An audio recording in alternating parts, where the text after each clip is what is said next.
Përshëndetje shikues të Monitor, jemi në një episod të ri të podcastit ton Business Plus. Do të flasim sot për inteligjencën artificiale dhe mënyrën se si po e ndikon tregun e punës dhe aftësitë. Gjithmonë kur ka pasur revolucione teknologjike ka ekzistuar pikpyetja, shqetësimi për mënyrën se si një ndryshim i madh teknologjik do të reflektohet në tregun e punës dhe në aftësitë e kërkuar prej njerëzve. Për të folur rreth kësaj çështje kemi të ftuar në podcastin ton zotin Fatjon Losha, drejtori i përgjithshëm i kompanisë teknologjike DigiSapiens. Fatjon, përshëndetje dhe mirë se erdhët. Mirë se u gjeta. Për t'ju pyetur në mënyrë të drejtë për drejtë, si po e ndikon zhvillimi i inteligjencës artificiale sot tregun e punës?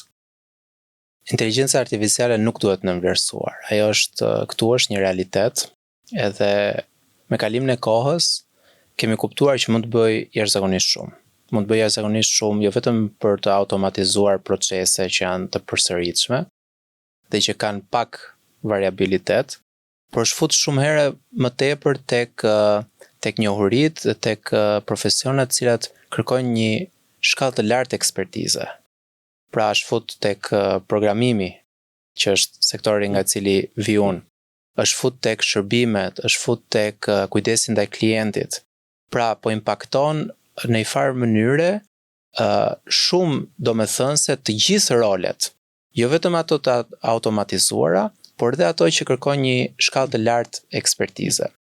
Çfarë po them është që nuk është aty për të zëvendësuar njerëzit, dhe për fat të mirë që nuk është aty ende, por është aty për të zëvendësuar detyrat të caktuara të cilat ishin shumë repetitive. Sigurisht, çfarë është automatizueshme, mendoj që me kënaqësi edhe tregu i punës, me kënaqësi jep AI që ta bëj. Çfarë është më e vështirë është çfarë kërkon ekspertizë dhe gjykim njerëzor. Dhe këtu rolet e ndryshme po ndryshojnë, duke përdorur AI-n për atë gjë që ishte shumë e lodhshme, konsumon shumë kohë, mbledhja të dhënave, sintetizimi i informacionit dhe duke lënë më shumë kohë për gjykimin. Tani në Shqipëri ne kemi shumë të ekspozuar sektorin e BPO-s, IT-os, shërbime ndaj klientit etj. Dhe këtu shohim shumë vend për automatizim. Ka pafund aplikimet e AI të cilat e digitalizojnë dhe e automatizojnë komplet kujdesin dhe shërbimin ndaj klientit. Kështu që bizneset shqiptare, veçanërisht SME-t, nuk duhet ta nënvlerësojnë investimin e mundshëm në AI. Sepse jemi një vend i cili shumë sektor ekzistojnë aty sepse ka një avantazh kostoje. Ndërkohë Shqipëria po hapet, po shkon me ritme të shpejta drejt Europës, duke përafruar legjislacionin, por edhe duke u ndjer sot realisht afër tregut evropian, duke shkëmbyer eksperjenca dhe shërbime, dhe kam frikë që nëse nuk e kapim këtë gap, këtë hendek, nëse nuk e kapërcejmë, do konkurrojmë shumë shpejt edhe bizneset evropiane dhe shqiptare për të njëjtën territor, dhe ato do të jenë shumë herë më të përgatitur se sa ne.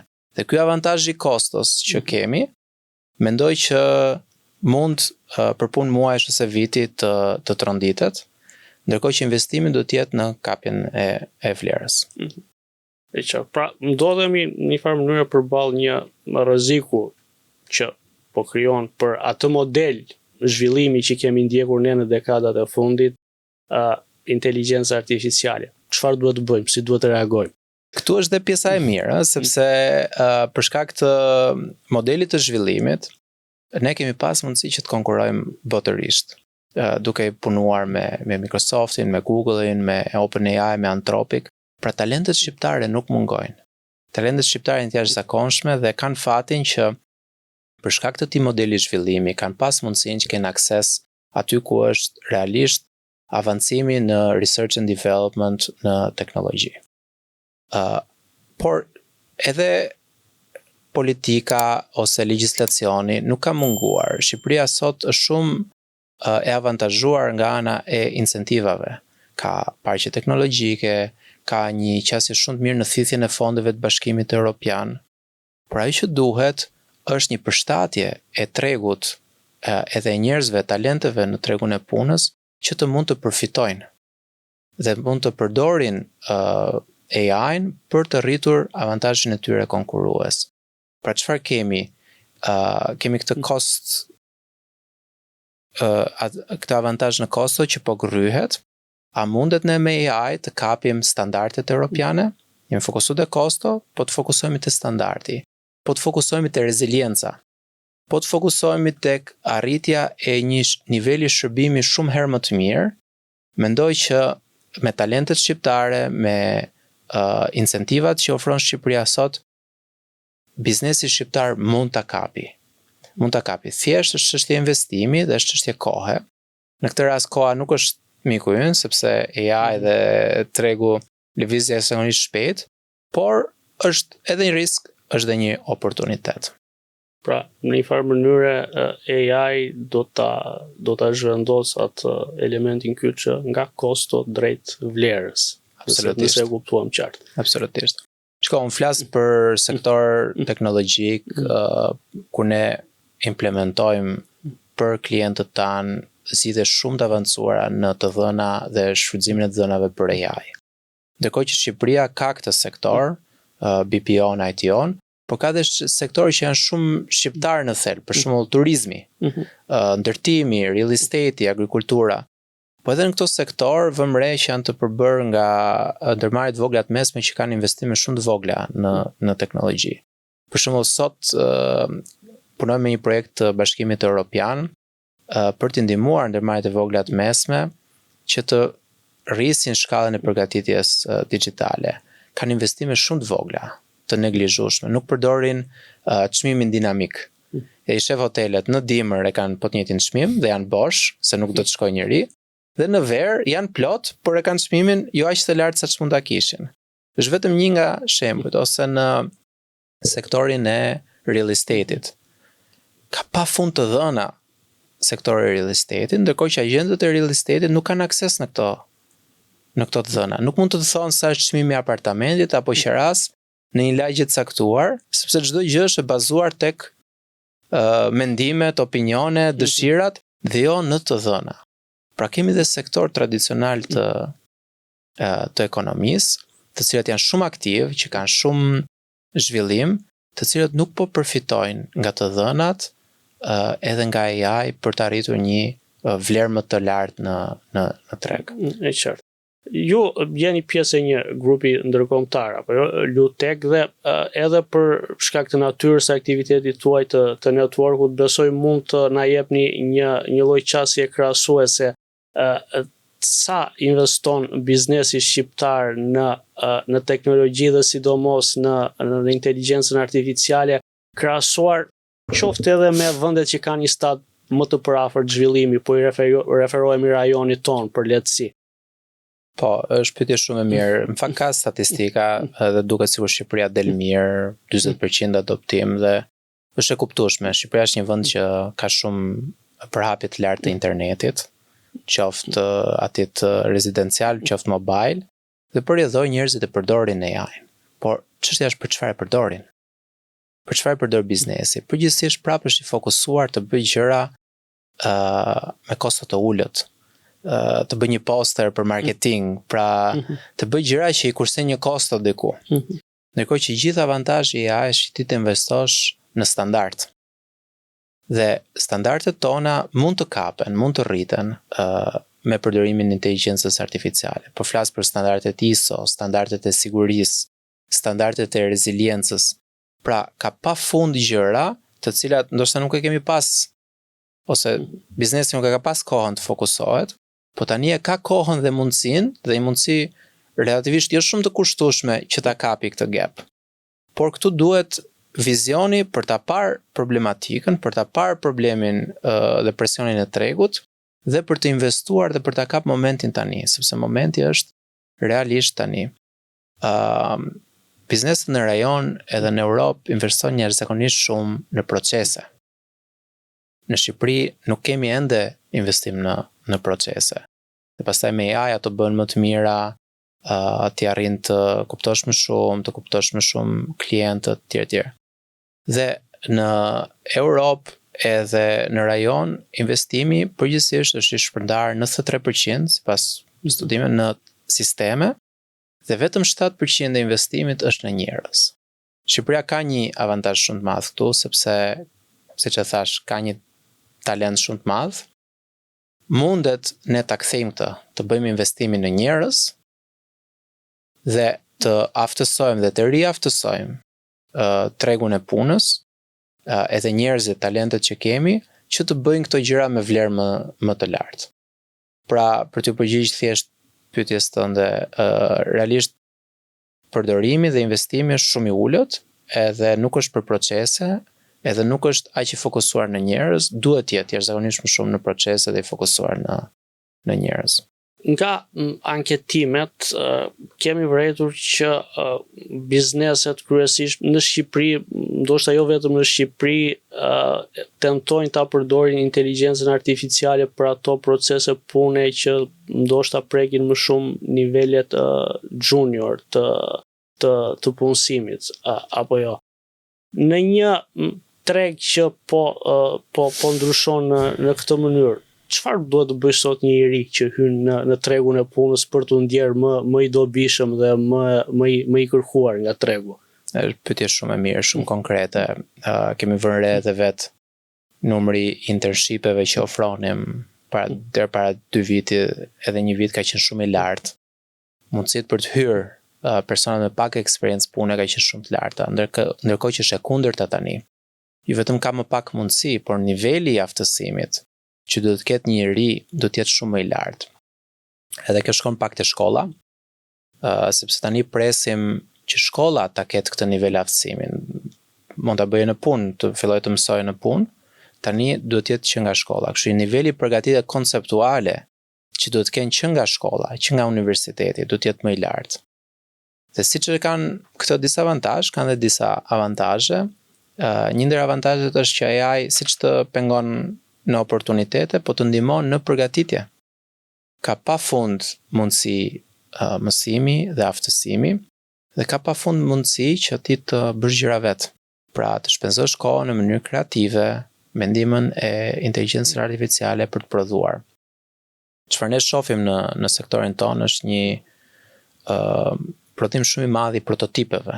Pra krijojnë prototipe pafund për ide koncept, dhe pastaj zhvillimi i tyre deri në një pikë të caktuar që i bën të marketueshme në treg. Të njëjtin avantazh kanë dhe të rinjt sot. Pra mund të merren, të bëjnë vetmësim. Nga ana tjetër ka nevojë për një qasje kombëtare, siç e thash, incentivat janë atje, eksperiencat e më të mira europiane janë atje. Ne kemi fatin me grupin ton që t'i sjellim këto në tregun shqiptar. Edhe eksperienca që kemi duke shitur në tregun amerikan, gjerman, lindjen e mesme, t'i sjellim këto, dhe ka nevojë për një bashkim qoftë të universiteteve, të biznesit, të platformave, të cilat mund të bëjnë aftësim të rinjve dhe të bëjnë një matching me nevojat konkrete të tregut të punës. Sot, iniciativa të tilla janë krejtësisht të mundshme, sepse ekziston dhe komuniteti. Ekzistojnë parqe teknologjike, ku bizneset mund të shkëmbejnë informacion, të shesin eksperiencat e tyre, por gjithashtu të rekrutojnë të rinj, të cilët do të jenë më të aftësuar dhe janë fiks për nevojat e tyre sot. Në cilat profile, procese, funksione ka më shumë gjasa që inteligjenca artificiale të zëvendësoj në mënyrë të mirëfillt punën njerëzore, për mendimin tuaj? Po, padyshim pjesët krejt të automatizueshme janë ato që kërkojnë shumë punë njerëzore dhe pak mendim. Okay? Kjo është edhe dëshirueshme që të ndodhi. Dhe besoj që kush studion shkollën, mbaron shkollën, nuk ka një mendim të bëhet data entry. Pra, ose është një punë e përkohshme dhe jo një karrierë në vetvete. Çështja është çfarë do bëjmë me njerëzit, të cilët sot kanë punuar disa vite në data entry, dhe ne na duhet për bërë procese më komplekse. Si do t'i aftësojmë dhe riaftësojmë këto? Çfarë do bëj biznesi, i cili deri tani investimin teknologjik ka pas në ca kompjutra, tani që nuk i duhen më, sepse data entry do bëhet me procese AI etj. Si duhet investoj ky në të dhëna dhe në procese më të mira që të jetë konkurrues në tregun evropian. Pra kjo është një nga temat më të nxehta dhe nuk jam I sigurt se sa e kupton vetë biznesi, po flas ndërmarrjet e vogla të mesme. Sigurisht Shqipëri ka startupe. Startupet janë krejt inovative nga natyra, ka korporata që bëjnë edhe investime serioze në sisteme, po biznesi I vogël dhe I mesëm përgjithsisht është mbrapa në këtë nivel. Dhe jo vetëm është mbrapa për avantazh kompetitiv, po si do t'i rezistoj tregut evropian, si do bëhet më rezilient. Pastaj kjo ndikon nga që është thelbi I ekonomisë, ndikon edhe te konceptet tjera, te demokracia, te mbrojtja, për rezilienca e biznesit vogël të mesëm është e lidhur dhe me reziliencën kombëtare, me demokracinë, me mbrojtjen, me të ardhmen, se si do zhvillohet shoqëria. Kështu që ka nevojë për një aleancë e cila thot AI nuk është këtu për të zëvendësuar njerëzit, ne nuk duam që AI të zëvendësojë njerëzit, por njerëzit që kemi, kaq të talentuar si janë, ne duhet t'i aftësojmë dhe t'i çojmë për nivelin tjetër të krijimit të vlerës. Sigurisht, edhe në punë më komplekse, AI ka lehtësuar shumë procese. Kështu që mund të ndodhi që njerëzit që janë me më shumë akses, me më shumë eksperiencë, mund të përdorin AI dhe të kenë një output 2 fish, 3 fish më të madh, 10 fish më të madh, nuk ka limit në imagjinatën dhe kërkesën e çdo individi. Po si klim biznesi, në Shqipëri sot ekzistojnë incentivat, ekzistojnë mundësitë, po duhet ndërgjegjësimi I biznesit të aftësohet dhe të riaftësohet për t'u përgjigjur trysnive të tregut. Nga të dhënat konkrete, nëse ka vlerësime, cili është sot impakti I inteligjencës artificiale në rritjen e eficiencës dhe të produktivitetit në proceset e punës së biznesit? Ka statistikat variojnë nga 30-40%. Në sektorin ton, në sektori I IT-s, ne shohim që mund të sjellim 2 fish më shumë vlerë klientit për të njëjtën kohë të shpenzuar, që thot produkte më komplekse, që kanë më shumë veçori etj. Por në kontekstin e SME-ve shqiptare kam frikë që duke mos u përdorur për proces është I pamatshëm. Është I pamatshëm impakti dhe mund të kursej 10 minuta, 20 minuta në ditë për diçka, ose mund të kursej 2-3 orë, por është thjesht në nivel kursimi, nuk është në nivel rritje të kthimit të investimit, kthimit të effortit etj.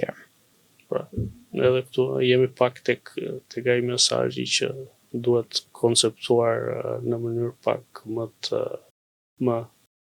vizionare, pra AI, jo thjesht një mekanizëm që të mundëson të ulësh sa kosto të vogla, por që të mundëson të rrisësh produktivitetin e biznesit tënd. Absolutisht. Këtu është shumë e rëndësishme aleanca njerëzore, pra nuk është më punëdhënësi ndaj punëmarrësit që do t'i marrë maksimumin dhe tani gjeti një mundësi që të shfrytëzoj AI dhe të uli një kosto. Nuk është më punëmarrësi që po shfrytëzon AI ta bëjmë në më pak orë punën.